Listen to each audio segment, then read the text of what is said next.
Hello guys, I hope आप सब ठीक होंगे। तो हम बात करेंगे अमरू की कि जो अमरू का रिजल्ट है, जो आपको पता ही होगा कि अभी एंट्रांस हुआ है तो उसका कोई रिजल्ट नहीं आया है। तो आज हम उसके प्रोस्पेक्टस के बारे में बात करें, स्पेशली हम बात करें बीएससी नर्सिंग के प्रोस्पेक्टस के बारे में।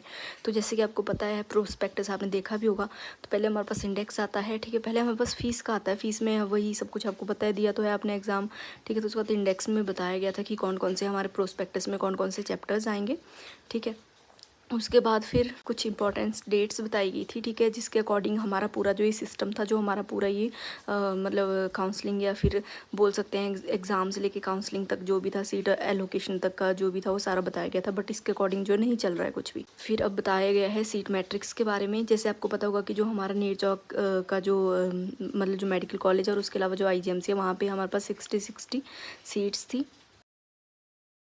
अब बात करेंगे हम जो भी हमारे प्राइवेट कॉलेजेस हैं उनके बारे में कि प्राइवेट जो कॉलेजेस हैं उनको जो सीट एलोकेट हुई है उनमें से कोई 40 सीट्स का बैच है, ठीक है। कोई 50 सीट्स एलोकेट हुई है, किसी को 36 सीट और किसी को 20।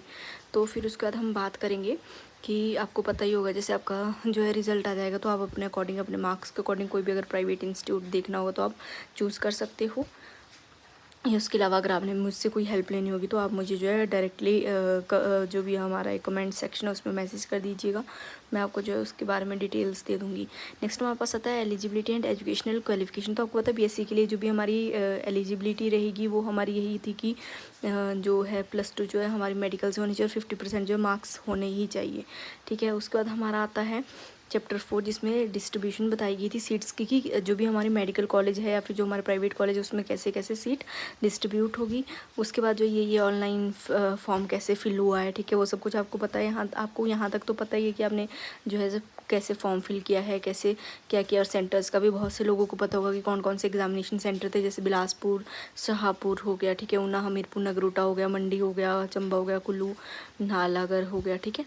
उसके अलावा हम बात करेंगे जो हमारे पास आता है डिटेल ऑफ एंट्रांस एग्जामिनेशन कि किस क्या क्या चीज़ें आएगी। जैसे आपको पता है बायोकेमिस्ट्री, फिजिक्स और जो भी हमारे अदर सब्जेक्ट है, ठीक है, वो आने थे 20 मार्क्स के। हमारा पूरा 100 मार्क्स का जो है क्वेश्चन पेपर था। उसके बाद कैटेगरी का बताया गया, जनरल कैटेगरी को 50 परसेंटाइल चाहिए पास होने के लिए, ठीक है। जनरल पीडब्ल्यूडी को 45 परसेंटाइल और जो भी हमारा एससी कैटेगरी वाले हैं उनको 40 परसेंटाइल चाहिए, मतलब बोल सकते हैं कि पास होने के लिए, ठीक है। वो अगर इतने मार्क्स आते हैं तो वो जो है स्टेट कोटा की सीट के लिए या फिर जो भी गवर्नमेंट की सीट के लिए एप्लीकेबल होंगे, मतलब अपनी जो भी काउंसलिंग फिल करने के लिए।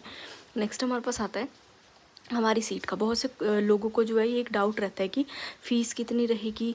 और बहुत से सच बताऊं अपने ओपिनियन से तो मुझे लगता है कि बहुत से कॉलेजेस ऐसे होंगे जो कि गलत फ़ीस बताते हैं।